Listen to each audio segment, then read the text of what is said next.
वंदनीय साधु समाज, परमादरणीय सत्संग प्रेमी महानुभावों, धर्मानुरागिणी माताओं एवं धर्मशीला बहनों, परमाराध्य की अहोत की कृपा है कि हम लोग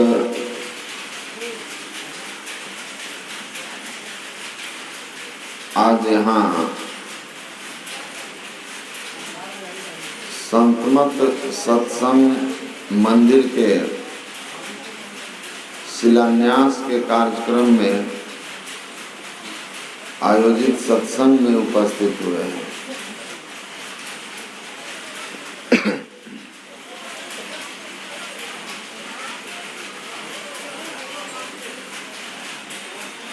आप सत्संग की अभी महिमा सुन रहे थे।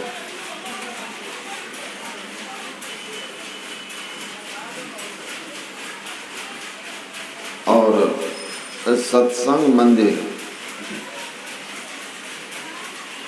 जब कोई भी चीज बनता है या कोई भी हमारे जीवन में कुछ करना होता है तो हम उसकी महिमा को जानते हैं, उसकी आवश्यकता को अनुभव करते हैं और तब हम उस ओर बढ़ते हैं।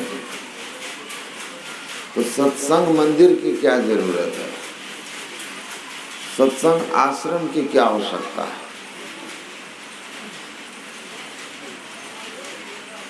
यह सत्संग मंदिर अध्यात्म का विद्यालय है। अध्यात्म विद्यालय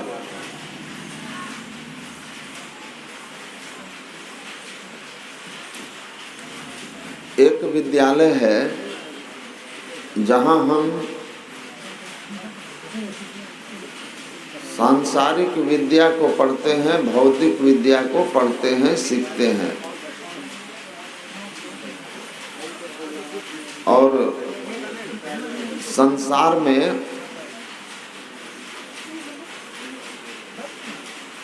सम्मान भी पाते हैं, सांसारिक सुख सुविधाओं के लिए हम उस विद्या के बल से व्यवस्था भी कर लेते हैं, मकान, गाड़ी, बाकी जितने सांसारिक व्यवस्थाएं हैं। लेकिन इन तमाम व्यवस्थाओं के बावजूद अगर हम अध्यात्म ज्ञान से विहीन होते हैं तो हम सुखी नहीं रह पाते।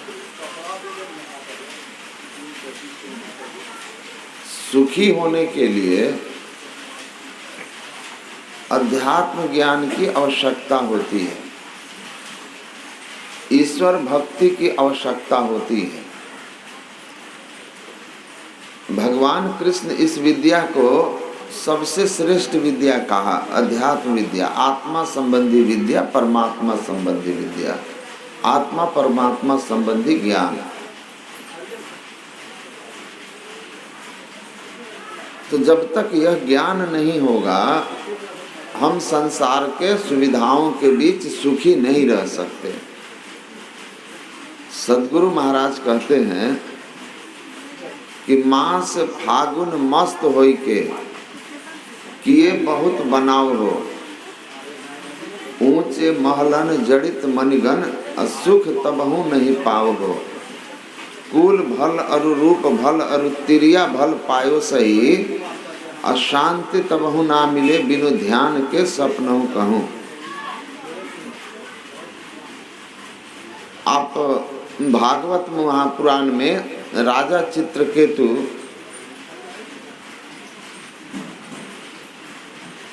का संवाद सुनेंगे जो भगवान विष्णु से हुआ। तो राजा चित्रकेतु ने भगवान विष्णु को कहा कि महाराज ये बताइए कि दुखाय सुखाय दुख मोक्षाय कुर्वाते दंपति क्रिया ततो निवृत्तिर प्राप्तिर दुखस्य च सुखस्य च। कि रात दिन नर नारी दुख से छूटने के लिए और सुख पाने के लिए प्रयत्नशील रहते हैं, कर्मरत रहते हैं। लेकिन देखा जाता है कि जीवन पर्यंत सुख के पीछे भागने वाला भी अंततः इस संसार से सुख दुख के चक्र में ही पड़ा रहता है, अर्थात अस्थाई सुख नहीं मिलता। सुख के बाद दुख, दुख के बाद सुख, इस तरह से उसका जीवन सुख की चाह में स्थिर, अस्थाई, अविनाशी, शाश्वत, सस्टेनेबल पीस, हैप्पीनेस के चक्कर में दौड़ते दौड़ते हताश निराश हो करके बिना उनको पाए यहाँ से चला जाता है। तो सुख का मर्म क्या है, सुख का रहस्य क्या है? तो भगवान विष्णु ने कहा कि लब्धवेह मानुषिम योनिम ज्ञान विज्ञान संभवम आत्मानम यो न बुद्धेत न क्वचिच्छन मापनुयात्। यह ऐसा नहीं है कि भगवान विष्णु ने कहा मात्र। भगवान विष्णु कहते हैं कि ज्ञान और विज्ञान का स्रोत यह देव दुर्लभ मनुष्य शरीर पाकर जो अपनी आत्मा को नहीं जानता, आत्मज्ञान को नहीं जानता, न क्वचिच्छन मापनुयात्। इस धरती की बात छोड़ दो और धरती के सुख सुविधाओं की बात छोड़ दो, धरती के सम्राट होने की बात छोड़ दो, किसी भी लोक में चला जाए, ब्रह्मलोक, वैकुंठ लोक, गोलोक, किसी भी लोक में चला जाए, वह सुखी नहीं हो सकता है। न क्वचिच्छन मापनुयात्, किसी लोक में जाकर वह सुखी नहीं हो सकता है। सुख का एकमात्र आधार आत्मज्ञान है। इसीलिए कबीर साहब के परंपरा में एक बड़े अच्छे महात्मा हुए, उनकी वाणी में है कि सुख दुख खेदय सुख को भजय, यह उपाय नित शोध, खेदा सो सन्मुख रहा राखा होय विरोध। कहते हैं जीवन भर दुख को भगा करके सुख पाने की इच्छा रही और इसलिए प्रयास करते रहे, लेकिन देखते रहे कि एक एक करके सारी व्यवस्था होते गई। मकान के अभाव में दुखी हूँ, मकान हो गया लेकिन दुख नहीं गया। नौकरी हो जाएगी, सुखी हो जाएंगे, नौकरी हो गई, सुख नहीं हुआ। विवाह शादी कर लेंगे, सुखी हो जाएंगे, नहीं हुआ। संतान हो जाए, सुख हो जाएगा, नहीं हुआ। मृगवारी सब वही प्रपंचन विषय सब दुख रूप हैं। मृग मरीचिका की तरह आप इसके बाद ये, इसके बाद ये हो जाए, हम सुखी हो जाएंगे। समस्त व्यवस्थाएं आप संसार के सुख के लिए करते रहे, लेकिन आप सुखी नहीं हो सके, सुखी नहीं हो सके। क्यों? कि आत्मानम यो न बुद्धेत। कहते हैं इसलिए कि आत्मज्ञान आपने नहीं पाया। सारी विद्याएं पा ली, लेकिन अपने जानने वाली विद्या अगर आपके पास नहीं है तो आपकी सारी विद्या अविद्या हो जाएगी, सारी विद्या अविद्या हो जाएगी। भगवान राम और महर्षि वशिष्ठ का संवाद है, वशिष्ठ योग वासिष्ठ में भगवान राम को कहते हैं महर्षि वशिष्ठ कि जिस तरह पक्षी के बच्चे को पंख उगाते हैं तो वो अपने माता पिता के घोंसलों का त्याग कर देता है, दूसरा घोंसला बना लेता है, उसी तरह सांसारिक विद्याओं से कोई कितना भी अपने आप को ज्ञानी बना लिया हो और सांसारिक वैभवों से अपने आप को पूरा कर लिया हो, लेकिन एक बात याद रहे राम, जैसे पक्षी पंख आने पर घोंसला का त्याग करता है, वैसे ही मृत्यु काल में भौतिक विद्या कोई काम नहीं कर पाती है। इस विद्या का उपयोग आप वहाँ नहीं कर सकते हैं। इसके लिए मृत्यु काल में साथ देने वाला कौन है? अध्यात्म विद्या है। और जीवन काल में भी आपके भौतिक विद्या के व्यवस्थाओं को के बीच आपको शांति देने वाला कौन है? अध्यात्म विद्या है। तुलसीदास जी बहुत सुंदर लिखे हैं, आप समझ लें तो आपका जीवन परिवर्तित हो जाएगा। अगर आप न समझें तो आप अपनी मर्जी से हैं। लेकिन जेहि मार्ग श्रुति साध लखावे, तेहि मग चलत सबे सुख पावे। संत महात्माओं ने जो रास्ता बताया, वेद शास्त्रों ने जो रास्ता बताया है, उसी राह पर चल करके कोई सुखी हुआ है। इसीलिए भौतिक विद्या के साथ आध्यात्मिक विद्यालय होना जरूरी है। आध्यात्मिक विद्यालय होना जरूरी है। कहना कबीर साहब की एक वाणी में है कि फेरा परा नहीं तत्व में, नहीं इंद्रिन के माही, अब फेरा परा कछु बूझ में, सो निवारहु नाही। संत कबीर साहब कहते हैं कि लोग कहते हैं कि पहले लोग ज़्यादा सुखी थे, पहले के लोग बड़े सुखी थे, बड़े आनंद में थे, उनके जीवन में कोई तनाव नहीं था। लेकिन भगवान, आप विचार करके देखो कि पहले के लोगों के पास सुविधा अधिक थी कि आपके पास? भौतिक सुख सुविधा पहले वालों के पास अधिक थी या आपके पास है? आप अपने पिताजी से अपनी तुलना कर लो। छोटे छोटे मकान के बीच भी हम रहते थे ना। तो कहते हैं कि पहले के लोग सुखी क्यों हैं थे? आपके पास व्यवस्था अधिक है, तो क्या हमारी इंद्रियां बदल गई? आंख देखने के जगह सुनना शुरू कर दी, इसलिए दुखी हो गए? या 5 तत्व के हमारे शरीर अब बन रहे हैं, तब के लोगों के शरीर में ज्यादा तत्व थे। राम ने भी कहा था त्रेता युग में क्षितिजल पावक गगन समीरा, पंचरचित अधम समीरा। ये तब भी 5 तत्व से बनता था और इंद्रियां भी तब यही कार्य कर रही थी। जो आज आँख कान नाक जीभ के लिए जो व्यवस्था है, जो इनके विषय हैं, वो वही तब भी थे। तो जब सब समान है और सुविधाएं जीवन में बढ़ गई है, तो फिर सुख भी बढ़ना चाहिए। लेकिन सुख नहीं बढ़ा है, सुविधा बढ़ गई, फिजिकल कंफर्ट बढ़ गया, लेकिन जीवन की शांति कहीं चली गई है। तो क्यों ऐसा हुआ? भौतिक विद्यालयों का विकास हुआ, अध्यात्म विद्यालय का विकास नहीं किया गया।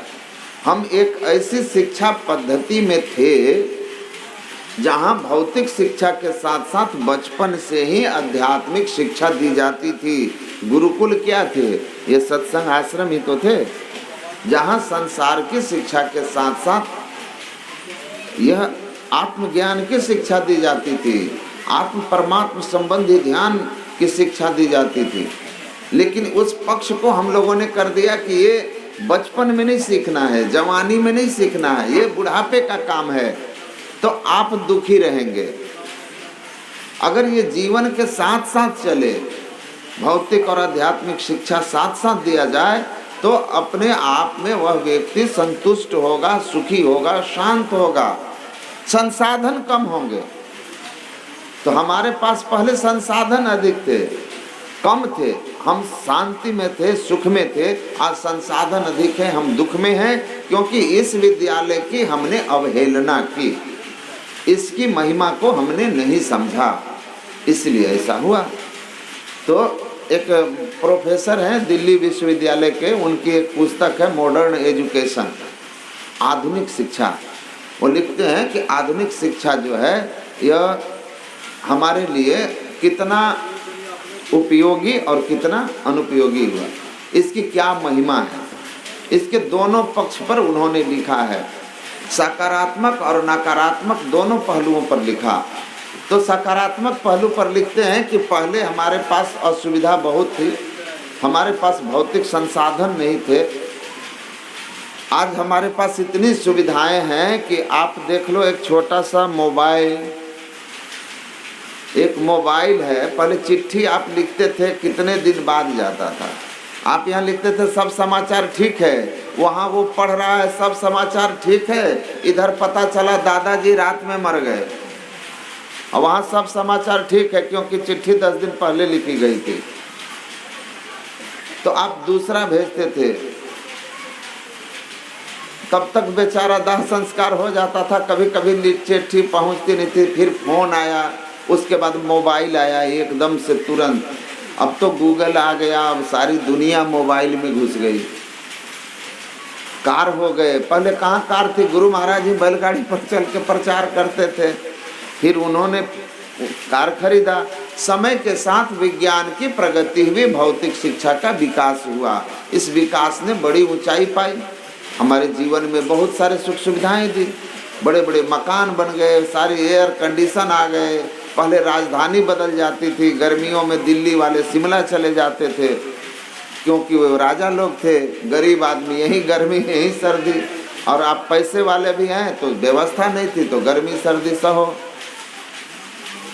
लेकिन आज राजधानी बदलने की जरूरत नहीं है, आप उनकी बात छोड़ो, आज गांव शहरों में सब लोग एयर कंडीशन वाले हो गए हैं, है ना, एयर कंडीशन हो गया है, आराम से सोते हो। कहते हैं कि सुख सुविधा बहुत बढ़ गई, विज्ञान की खोज ने जीवन को बहुत सहज किया, बहुत आसान बनाया, जीवन को आसान बनाया, किसने, भौतिक विद्या ने। लेकिन अध्यात्म की अवहेलना ने मन को उलझा दिया। शरीर की सुविधा तो मिली लेकिन मानसिक उलझन बढ़ गया आपका, क्योंकि आध्यात्मिक विद्या आपके पास नहीं था। तो कहते हैं कि देखो इन सब सुविधाओं के बीच पहली बात उन्होंने लिखा कि हमने गुरुकुल परंपरा, ऋषि परंपरा, आश्रम परंपरा और सदगुरु के शरण में जाकर अध्यात्म ज्ञान की हमने छोड़ दिया, अपने बच्चों को देना बंद कर दिया। परिणाम क्या हुआ कि पीढ़ियां हमारी कैसी हो गई कि today we have big houses but small families. हमारे यहाँ आज बड़े बड़े मकान हो गए हैं। कहते हैं पहले छोटे कच्चे मकान थे, फुआ चाचा चाची सब एक साथ रहते थे, 4 कमाते थे और 10 का गुजारा हो जाता था। आज बड़े बड़े मकान हैं लेकिन हम दो हमारे एक, हम दो हमारे दो नहीं। हमारे बहुत से मेरे साथी हैं जो हम दो हमारे एक में अटक गए, कोई दिल्ली, कोई कलकत्ता, कोई सिंगापुर, हम दो हमारे एक। तो आप इतने, घर बड़ा बड़ा है, 8-10 कमरे, कई लोग मिलते हैं, बाबा क्या करें, झाड़ू भी नहीं मार पाती, नौकरानी रखे हैं, साफ सफाई कौन करे, क्योंकि शहर में 10 घर वाले कमरे में रह रहे हैं, पैसा है बना लिया, लेकिन परिवार के और सदस्य लोग गाँव में छूट गए। तो आपके मकान बड़े हो गए लेकिन परिवार जो है सिमट गया, रिश्ते सिमट गए। हम दो मतलब अपने पति पत्नी और बच्चे के समूह को परिवार कहते हैं। इस परिभाषा में हम सिमट गए, इसमें दादा दादी चाचा चाची तो बड़े लंबे दूर की कौड़ी हो गए। तो पहली बात हुई कि ऐसी बुद्धि हो गई, फेरा परा कछुबूझ में, ये बुद्धि में अंतर आया, समझ में अंतर आ गया। तो पहली बात है। दूसरी बात कहते हैं वो कि we have touch the moon and Mars, हमने चांद और मंगल को छू लिया, but no contact with neighbours and brothers. लेकिन हम चांद को छू लिए, मंगल को छू लिए, लेकिन अपने भाई और अपने पड़ोसी के हृदय को न छू सके, क्योंकि हमारे संस्कार ही बदल गए, बुद्धि ही बदल गई। हम इतने आत्ममुखी हो चुके हैं, इतने स्वार्थी हो चुके हैं, अपने मैं की परिभाषा को, इतना परिवार की परिभाषा को केवल अपने बच्चों में समेट कर रख लिए हैं। इसलिए हमारे भाई के हृदय में भी हमारे लिए जगह नहीं बना पाए, हम पड़ोसी से हम अपने रिश्ते सही नहीं कर पाए। कहते हैं ये दिक्कत आई है। और जिनके जीवन में जो मनुष्य सामाजिक प्राणी हो करके पारिवारिक प्राणी हो जाता है, वो मानसिक उलझन में फंस जाता है। और तीसरी बात उन्होंने कही कि today we have higher degrees, हमारी आज जो डिग्रियां हैं बड़ी ऊंची ऊंची है। हम जो पढ़े ना बचपन में, तो हमारे जो सरकारी टीचर हुआ करते थे वो स्वयं 5वीं पास थे और प्राइमरी स्कूल के शिक्षक थे सरकार के तरफ से। आप सोचिए, आज तो इंटर वाले बन रहे हैं, लेकिन वो गुरु जी का जो ज्ञान था, जो संस्कार और जो आचरण सिखाते थे, आज के पीएचडी वाले आपको नहीं सिखा सकते। इसीलिए वो लिखते हैं कि अध्यात्म विद्यालयों की बड़ी क्षति ने, अवहेलना ने इस देश की बड़ी क्षति की, और जो हमारी पहचान थी, हम भारतीय जिसलिए जाने जाते थे, वो हमारा छूटा है। आपने सुना होगा कि स्वामी विवेकानंद जी अमेरिका जब गए तो उनके सन्यासी वेश को देख करके लोगों ने कहा, पढ़े लिखे नवयुवक जो हैं वो बोलते हैं कि see the gentleman of India. मैं खुद दिल्ली गया था विश्वविद्यालय एक काम से, तो अब तो नए नए लड़के, मैं कॉलेज यूनिवर्सिटी में जा रहा था, इसी तरह हमारे साथ एक और आदमी थे, तो कुछ युवक लोग खड़े थे, तो कहते हैं हमको देख करके कि it seems he has come from the forest of Africa, मतलब अफ्रीका के जंगल से आया हुआ कोई जानवर लग रहा है। तो मैं उसकी ओर मुड़ के देखा, मैंने कहा कि या I am not from the forest of, I am a animal not from the forest of Africa but the same forest where you are dwelling now. मैं इसी जंगल का हूँ जिस जंगल में तुम घूम रहे हो, इसी जंगल का मैं भी जानवर हूँ जिस जंगल में तुम घूम रहे हो। बट माई फॉर्चुनेट, ये मेरा सौभाग्य है कि now I am not a animal, I am a real man. मैं अब जानवर नहीं हूँ, जानवर मैं इसी जंगल का था, लेकिन अब मैं जानवर नहीं हूँ, अब मैं जानवर नहीं हूँ। क्यों? कि जानवर के गुण जो हैं वो वहाँ हैं, खाओ पियो मौज मस्ती करो, न खाने का कोई परहेज है कि क्या मनुष्य को खाना चाहिए क्या पीना चाहिए, न खाने पीने का कोई नियम है कि मानव का भोजन क्या है, न आपके व्यवहार और विचार हैं, कुछ पशुवत जीवन है आपका, आहार निद्रा भय मैथुन वाली बात है। खाओ पियो, कमाओ खाओ पियो, संतान उत्पन्न करो, डिस्को जाओ नाचो गाओ, यही तो जीवन है। और क्या है?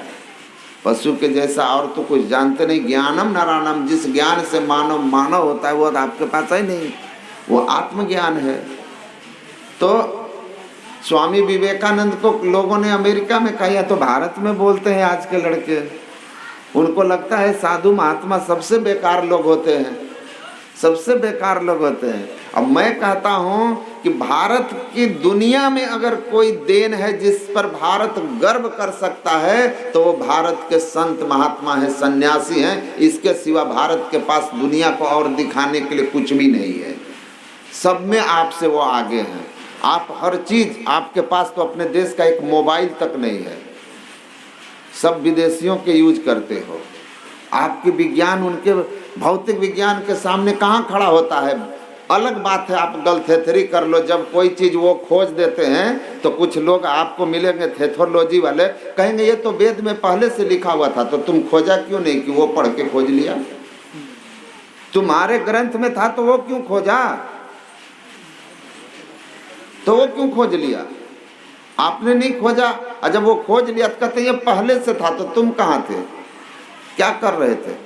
तो आपको समझना होगा कि हम इसलिए दुनिया में थे कि हमने सारी दुनिया की संपत्ति को एक तरफ रख दो, तब भी जीवन में शांति नहीं आ सकती जब तक कि यहाँ के संत महात्माओं के सद्ज्ञान को कोई अपने जीवन में न उतार ले।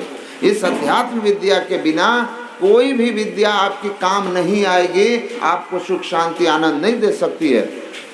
स्वामी विवेकानंद को कहा कि see the gentleman of India, इसी तरह कटाक्ष किया। स्वामी जी ने कहा मैं हाँ भारत का भद्र पुरुष हूँ, जेंटलमैन हूँ, इसमें क्या हर्ज है भाई। आप अमेरिका के लोगों का जेंटलमैन कौन होता है? जिसके पास कोट पैंट और टाई होता है। कोट पैंट टाई पहनने वाले जेंटलमैन होते हैं, और ये कोट पैंट टाई बनाने वाले 2 पैसे का दर्जी होता है, दर्जी पैदा कर देता है कोट पैंट टाई सी करके जेंटलमैन। लेकिन मैं जिस देश से आया हूँ भारत से, वहाँ लोगों की पहचान उनके कपड़ों से नहीं होती। जेंटलमैन वहाँ कपड़ों से लोग नहीं होते, वहाँ जेंटलमैन की पहचान उनके चरित्र से होती है। और चरित्र का निर्माण करने वाला कोई दर्जी नहीं, रामकृष्ण परमहंस जैसे कोई संत सदगुरु होते हैं, संत सदगुरु होते हैं। तो वो इसीलिए उन्होंने उस पुस्तक में लिखा मॉडर्न एजुकेशन पर कि बहुत कुछ दिया, लेकिन ऊंची ऊंची डिग्री भी आ गई। Today we have higher degrees but less character. लेकिन हम चरित्र के पैमाने पर बड़े छोटे हो गए। हम भले पीएचडी हो जाएं, लेकिन पीएचडी प्रोफेसर का जो चरित्र है वह 5वीं पास उस समय के गुरुजी के चरित्र के बराबर नहीं है, क्योंकि वे गुरुजी आध्यात्मिक संस्कार से पले बढ़े थे और ये गुरुजी भौतिक दुनिया के भौतिकता के हवा में डूबे हुए हैं। तो इसलिए कहते हैं कि डिग्रियां ऊंची हो गई, चरित्र छोटा हो गया, क्योंकि हमने अपने पारंपरिक आध्यात्मिक शिक्षा की महिमा को घटा दिया। तो ये जो सत्संग मंदिर है, ये अध्यात्म विद्यालय, गुरु महाराज कहते थे कि ये अध्यात्म विद्यालय है। इस विद्यालय की शिक्षा आपको सुखी करेगी, इस विद्यालय की शिक्षा आपको मनुष्य बनाएगी। ये मनुष्य बनाने वाला कारखाना है। मैं कल वहाँ बोल रहा था कि चीनी मिल में देखते हो, इधर से गन्ना डालो और उधर से चीनी तैयार होकर निकलता है। एक कपड़े की मिल है ना, धागा डालते हैं, देखते हैं धागा, इधर से धागा लगाया और उधर से कपड़ा बन करके निकल गया। इसी तरह ये सत्संग मंदिर का जो सत्संग जो है, ये सत्संग एक ऐसा मशीन है, इधर से आप डालिए, किसको डालिए? पापी को डालिए, पशुवत वृत्ति वाले को डालिए, जिसके आचरण व्यवहार पाश्विक है, इधर से डालिए और उधर से मनुष्य वाला संस्कार लेके निकल जाएगा। ये ऐसा मशीन है, मनुष्य बनाने वाला मशीन है। तो आप इसकी अवहेलना करके कभी ना खुद सुखी हो सकते हैं, ना अच्छी संतान इस संसार को दे सकते हैं। सबसे बड़ा उपहार किसी गृहस्थ का इस संसार में है, मैंने वेद में पढ़ा, साफ साफ लिखा है कि गृहस्थ इस संसार को सबसे बड़ा उपहार उत्तम संतान देता है। आप अगर अच्छी संतान देते हैं, संस्कारी संतान देकर के इस दुनिया को जाते हैं, तो आपने दुनिया को बहुत अच्छा उपहार दिया है। इसलिए आप अच्छे बच्चे स्कूल कॉलेज में पढ़ाइए। गुरु महाराज कहते थे कि भौतिक विद्या जरूरी है संसार में, इससे हम भौतिक व्यवस्था कर पाते हैं, लेकिन अध्यात्म के बिना हमारा जीवन शांति में सुख में नहीं होता, हम मानव नहीं बन पाते और लोक के संभाल के साथ साथ परलोक संभालने का, बनाने की व्यवस्था नहीं कर पाते हैं। तो सुख सबको चाहिए, हमको, आपको, सबको। तो वो सुख कहाँ से आएगा? तो संगति से सुख उपजे। आपने सुना, संगति से सुख उपजता है। क्यों? कि जैसे का संग करेंगे ना, वैसा रंग लगेगा, वैसी सोच होगी, वैसी समझ होगी। मनुष्य जैसा देखता सुनता है, वैसा ही विचारता है। आप जो देखेंगे सुनेंगे वही आपके विचार में आएगा। तो आप क्या देखते हैं, क्या सुनते हैं, यह बहुत महत्वपूर्ण है। तो हम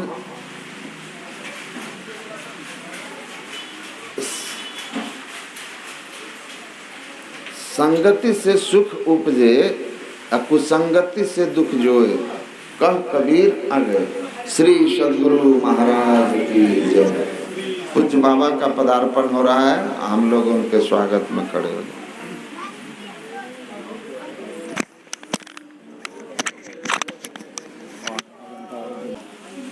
बैठो जाके और स्थिर से, वहाँ चले जाओ कोना पर।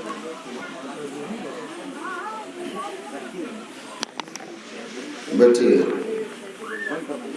श्री सद्गुरु महाराज की जय। श्री सद्गुरु महाराज की जय।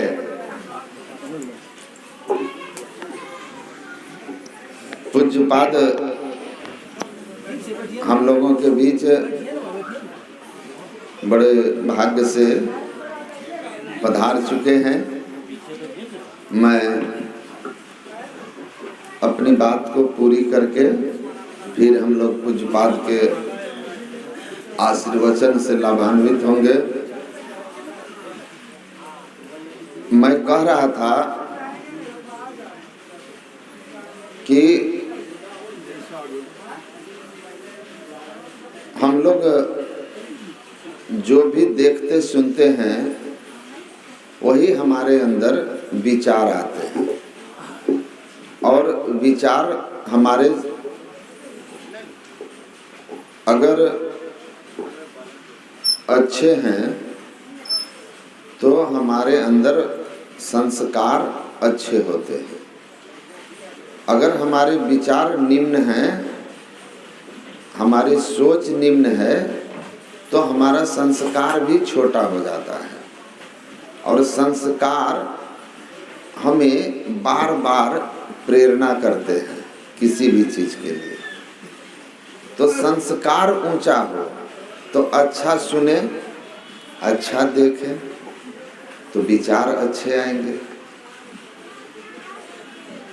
और जो महत्वपूर्ण बात है, जो अभी हम लोग गुरु महाराज की वाणी में सुने कि नित प्रति सत्संग कर ले प्यारा, तेरा कार सरे सारा, असार कार का निर्णय करके धर चेतन धारा। तो हम किसी भी चीज का निर्णय किसके माध्यम से करते हैं? मन का काम संकल्प विकल्प करना है, लेकिन अनेक विकल्पों में कौन सा विकल्प सही है इसका निर्णय बुद्धि करती है, बुद्धि करती है। तो महर्षि अरविंद लिखते हैं तीन चीज मनुष्य को मनुष्य बनाता है। उसमें पहली चीज है एबिलिटी ऑफ सेल्फ कॉन्शसनेस। हम में एक क्षमता है, एक योग्यता है कि हमारे अंदर में हम चेतना को अनुभव करते हैं कि हम एक प्राणी हैं, हम जीवित हैं। ये सब हम अनुभव करते हैं। हम अपने आप में अपने होने का ज्ञान रखते हैं कि हाँ मैं हूँ, मेरा होना है, मैं हूँ, ये हमको अनुभव होता है। आप आदमी हैं ये बात आप जानते हैं, लेकिन हाथी से पूछिए, उसको नहीं पता कि हम हाथी हैं, मेरा नाम हाथी है। हाथी नहीं जानता कि हम हाथी हैं। वो आपके बीच भले आ गया तो सुन सुन के जान गया कुत्ता कि हम कुत्ता हैं, लेकिन कुत्ते अपने झुंड में रहें तो वो कभी नहीं जानेंगे कि हम कुत्ता हैं। हाथी जंगल में नहीं जानता कि हम हाथी हैं, जंगल का शेर को नहीं पता कि हमको शेर कहा जाता है। लेकिन आदमी के बीच में आप हैं, आप मालूम है आपको कि आप आदमी हैं। तो अपने आप शरीर के भी नाम को आप जानते हैं कि हम आदमी हैं। और आपने किसी का नाम शेर रखा है, शेर ने अपना नाम शेर नहीं रखा, हाथी ने अपना नाम हाथी नहीं रखा, बंदर ने अपना नाम बंदर नहीं रखा। आपने सबका नाम रखा और अपने लिए भी आदमी शब्द चुना है, ये आपने चुना है। तो ये सेल्फ कॉन्शसनेस जो है, महर्षि अरविंद ने लिखा कि सेल्फ कॉन्शसनेस ये मनुष्य की पहली बात है, गुण है जो मनुष्य में ही होता है। दूसरी बात वो कहते हैं एबिलिटी ऑफ सेल्फ एनालिसिस, किसी भी चीज को एनालाइज करना, कि उसके हर पहलू पर सोचना, चिंतन मनन करना, ये केवल मनुष्य कर सकता है। कि ये सही, कि ये सही, कि ऐसा हो तो ऐसा हो जाएगा। किसी भी समस्या के कई पहलुओं पर सोच सकता है, किसी भी वस्तु के बारे में कई तरह के चिंतन कर सकता है, तर्क कर सकता है। सेल्फ एनालिसिस ठीक रहेगा, नहीं रहेगा। और तीसरी बात है वो कहते हैं एबिलिटी ऑफ सेल्फ डिटर्मिनेशन, निर्णय करने की क्षमता। कि एनालिसिस किया, ये कई विकल्प आए सामने, इनमें कौन सा विकल्प अच्छा होगा, कौन सा विकल्प मेरे लिए अच्छा होगा। आप पढ़ते हैं इंटर पास करके हम इंजीनियरिंग लाइन में जाएंगे, तो केमिकल इंजीनियरिंग के, इलेक्ट्रिकल इंजीनियरिंग, कौन अभी के समय के हिसाब से कि कंप्यूटर साइंस पढ़े। आप कई विकल्प पर विचार करके और उचित निर्णय लेने की क्षमता, सेल्फ डिटर्मिनेशन मनुष्य में होती है। और ये निर्णय कौन लेता है? बुद्धि लेती है। तो महर्षि अरविंद लिखते हैं कि ये 3 गुण आदमी को आदमी बनाता है, और जिसमें जितना सेल्फ डिटर्मिनेशन मतलब निर्णय लेने की क्षमता जितनी अधिक होगी, वो आदमी उतना सफल होता है, वो आदमी उतना सुखी होता है। क्योंकि सही निर्णय सही परिणाम लाएगा तो आप सुखी रहेंगे। तो ये बुद्धि में निर्णय करने की क्षमता कहाँ से आती है? तो सार कार्य का निर्णय कर, निर्णय बुद्धि करेगी तो सार कार्य का निर्णय क्या है? क्या निर्णय आप करेंगे, कैसे करेंगे? तो नित्य प्रति सत्संग कर ले प्यारा। जब आप संत महापुरुष के शरण में जाएंगे तो आप एक तो उनके ज्ञान से आपका ज्ञान बढ़ जाएगा। एक विद्वान अपने ज्ञान से दूसरे का ज्ञान बढ़ा देता है, एक संत अपने ज्ञान से दूसरे का ज्ञान बढ़ा देते हैं। दूसरी बात जो है कि ध्यान करो, अंतर सत्संग ध्यान अभंगा। तो धर चेतन धारा का निर्णय हो गया बाहरी सत्संग से कि केवल संसार हमारे जीवन का लक्ष्य नहीं है। संसार में रहते हुए इस जीवन को पा करके आत्मा न मोक्षार्थम परम पिता परमात्मा को प्राप्त करके जन्म मरण से छूट जाना, यह मानव जीवन है। इस जीवन के कई पहलुओं पर विचार करके आप यह निर्णय कर सकते हैं कि मेरा सार कार्य क्या है। तो सार कार्य है धर चेतन धारा। वो चेतन धार कैसे पकड़ेंगे वो गुरु बताते हैं। तो बिना सत्संग के हमारी समझ भी इतनी नहीं बढ़ती कि हम कई विकल्पों पर विचार कर सकें, और ना ही उत्तम विचार का हम चयन करके अपने जीवन को सुखी बना सकते हैं। तो बिना सत्संग में आए, बिना इस अध्यात्म महाविद्यालय में आए, और इस अध्यात्म महाविद्यालय के जो शिक्षक होते हैं, जिनको हम संत कहते हैं, गुरु कहते हैं, उनके शरण में आकर जब इस विद्या को सीखेंगे तभी आपकी भौतिक विद्या आपके सुख का हेतु बन जाएगी। अगर अध्यात्म विहीन हैं आप तो भौतिक विद्या आपको कभी सुखी नहीं कर सकती, और कभी कभी ये भौतिक विद्या बहुत दुखदाई परिणाम भी लेकर के आती है। तो हम लोगों को यह जो गुरु महाराज का संतमत सत्संग मंदिर अध्यात्म विद्यालय जिसको गुरु महाराज कहते थे, इसकी बड़ी आवश्यकता है। इसकी अवहेलना ने हमें भले ही विकास के मार्ग पर भौतिक विकास दिया हो, लेकिन मानसिक उलझन भी हमारा बढ़ाया। हम भीतर से अशांत भी ज़्यादा हुए हैं। तो जो सत्संग और ध्यान करते हैं उनका जीवन सुखी होता है। इसीलिए कहा कि वेद भगवान ने कि बुद्धि योग कीजिए, और कबीर साहब कहते हैं कि सुख चाहते हैं तो संगत सो सुख उपजे। अच्छे महापुरुष का, संत का संग कीजिए, क्योंकि प्रसंग मजरम पाशम आत्मन कवियो विदो स एव साधु सुकृते मोक्ष द्वारा मपावृतम। अगर वही संग आप संसारी लोगों का कीजिएगा तो भवकर पंथ विषयामुखी होकर, विषयी होकर बार बार जन्म मरण और निम्न निम्न योनियों में जाइएगा। लेकिन वही जब आप संत महापुरुष के संग में जाएंगे तो संत अपने ज्ञान से आपका ज्ञान बढ़ाएंगे, और उनकी योग शक्ति के सानिध्य में आप रहकर उनके आभा में भी आप बहुत लाभान्वित होंगे, और उनकी कृपा होगी तो आपका योग बल भी बढ़ जाएगा। तो भौतिक विद्या के साथ आध्यात्मिक विद्या अति आवश्यक है, वरना भौतिक विद्या गुरु महाराज कहते हैं अविद्या हो जाती है। तो हमारी भौतिक विद्या विद्या हो, सुख का हेतु बने और हमारा मानव जीवन सार्थक हो, इसके लिए सत्संग ध्यान बहुत जरूरी है। इसलिए गुरु महाराज कहते हैं दृढ़ प्रतीत प्रीत कर गुरु से कर सत्संग सवेरे। जीवन के प्रारंभिक काल से ही जब से समझ आ जाए इस अध्यात्म विद्या को भौतिक विद्या के साथ साथ अपने संतान को सिखाना चाहिए। पूज्य श्री हम लोगों के बीच उपस्थित हैं। आप जानते हैं परमाराध्य गुरु महाराज के महाविद्यालय में उनके डायरेक्ट सानिध्य में रह कर के इन्होंने वर्षों सेवा की, साधना किया, और आप इस स्थिति में हैं कि हम आप इनके शरण में रहकर, इनके सानिध्य में रह करके हम लोग भी अपना आध्यात्मिक कल्याण बना सकते हैं।